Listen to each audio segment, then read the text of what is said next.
Alors, aujourd'hui, comme je vous l'avais annoncé, on va parler d'un vin qui m'a interpellé uniquement pour la raison qu'un rugbyman international a mis son étiquette dessus. Alors, petit clin d'œil, All Black.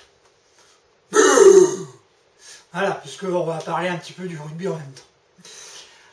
Alors, donc on reste, comme la fois précédente, sur le Bordelais. Bon, je ne referai pas un laïus sur la région de Bordeaux. Par contre, je vais vous expliquer un petit peu comment je suis tombé sur cette bouteille. Alors, je rentre dans un magasin et systématiquement, moi j'ai le réflexe, à chaque fois, c'est d'aller dans le rayon vin. Et puis de voir un petit peu qu'est-ce qu'ils proposent, s'il y a des promotions intéressantes, s'il y a des coups de cœur. Bref, si je peux découvrir certains nouveaux vins. Et là, par le plus grand des hasards, je suis tombé sur ce vin.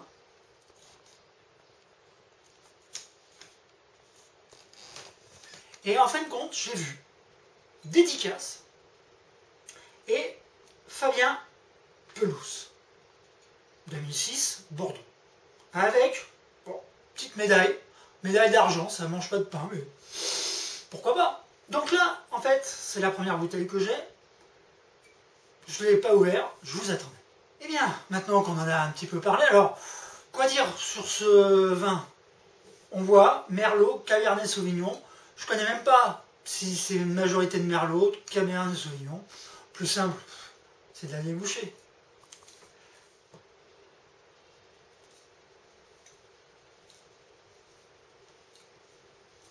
Allez, on va la faire à l'ancienne avec les tire-bouchons de vigne.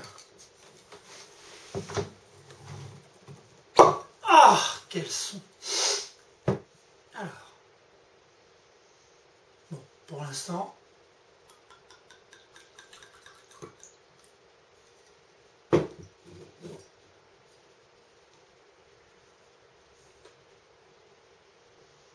bon, il a l'air assez jeune. Bon, normal, hein, c'est un 2006.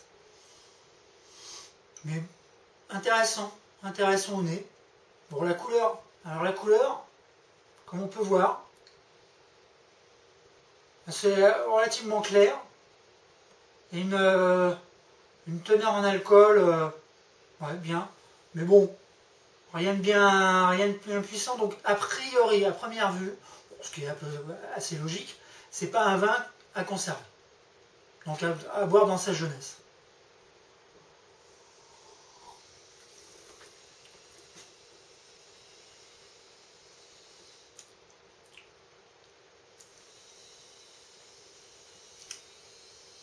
Alors surprenant, la première sensation, assez neutre, et puis un arrière-goût, je dirais pas qu'il pique, mais bon, moi il m'arrache un peu, il m'agresse un petit peu. Alors, comme je le disais avant, a priori c'est pas un vin qui va tellement se garder, j'aurais tendance à dire qu'il a besoin de vieillir, donc paradoxe. Bon, rien de bien extraordinaire. Bon, médaillé d'argent, donc c'est assez surprenant, mais bon, effectivement.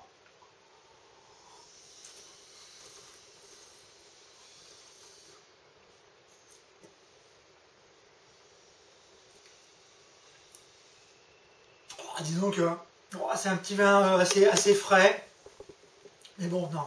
Visiblement, moi, chaque fois, j'ai un arrière-goût qui me pique. Ça correspond absolument pas à mon goût. Alors, comme vous l'avez remarqué, on ouvre en live la bouteille, on la laisse pas s'aérer, on se met à votre place, où vous avez un repas, vous avez acheté une bouteille, vous l'ouvrez et vous la mettez à table. Bien entendu, certains vins, notamment des vins qui ont un millésime un petit peu plus ancien, nécessitent, ça serait sympa d'y penser, à la limite, juste au moment de l'apéro, vous passez à l'apéro, vous ouvrez votre bouteille, comme un apéro, on ne reste pas sur une pâte, donc il dure 1 heure et demie, ça permet à la bouteille de s'aérer. C'est pas du luxe, c'est un plus. Je préfère ça au fait de mettre la bouteille dans une carafe pour la décanter. C'est vrai, bon, moi j'ai tendance à trouver que le vin bouge, se casse un petit peu.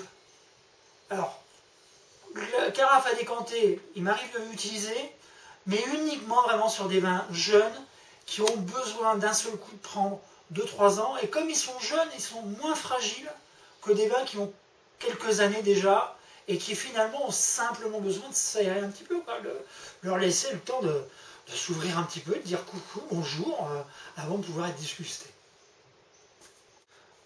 Pour les gens qui aiment bien les vins jeunes, bon, avec un petit côté, un aspect assez tannique, qui n'ont pas trop vieilli, pourquoi pas l'essayer. Et puis, bon, c'est pas une bouteille qui va vous crever le budget, puisque moi je l'ai acheté 5,50 €, donc c'est pas non plus la fin du monde. Donc moi je le vois en accompagnement sur des salades, sur quelque chose d'assez léger finalement, hein, donc sur des salades. À la limite, je le vois bien à la place, parce que moi je suis pas du tout rosé, donc je le vois bien avec, comme c'est un vin qui est assez frais, je le vois bien avec à la place du rosé. Donc accompagnement de salade, d'entrée, en terrasse, à la bonne franquette. Hein. Pourquoi pas, mais on verra ça la semaine prochaine parce que j'ai quelque chose de nettement plus adapté, mais pourquoi pas aussi sur des grillades, donc des côtelettes de porc, plutôt viande blanche par contre, hein, côtelettes de porc, poulet également.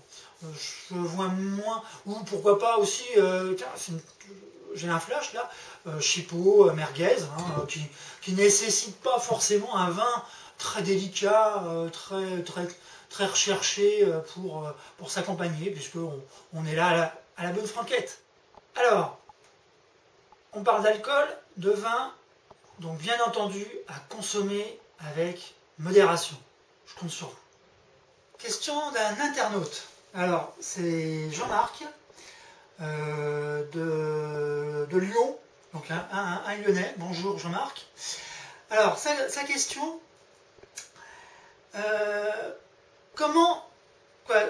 précisément, dans sa question, j'aimerais bien me constituer une cave. Quelle est la cave idéale d'un point de vue conservation? Alors, en fait, il y a deux choses. Soit on a la chance d'avoir une cave de terre battue, où là, rayonnage, les bouteilles allongées, il faut faire attention que le vin touche bien le bouchon, ou alors qu'il n'y touche pas. Mais on choisit l'une ou l'autre solution, on n'y revient pas, sinon ça fait du vin bouchonné. Ensuite, si on n'a pas cette chance d'avoir une cave en terre battue, bien vous achetez, c'est un investissement, mais vous achetez des caves réfrigérées, effectivement, qui vous donnent la bonne température en fonction du vin. Le seul bémol, c'est que l'étiquette a tendance à s'humidifier, donc à terme, dans la longévité, à s'abîmer. Donc pour soi-même, on s'en fout complètement. Si c'est dans des buts de collection, de revente, là c'est un petit peu plus embêtant parce que malheureusement, une grande majorité achète la qualité de l'étiquette et non pas la qualité après du vin et de sa conservation. Alors, la semaine prochaine, de quoi allons-nous parler? Eh bien, tout simplement, on va rester non pas dans la région bordelaise, parce que ça fait quand même 2 émissions sur Bordeaux, mais sur la région du rugby, donc un petit coteau du Languedoc. À la semaine prochaine.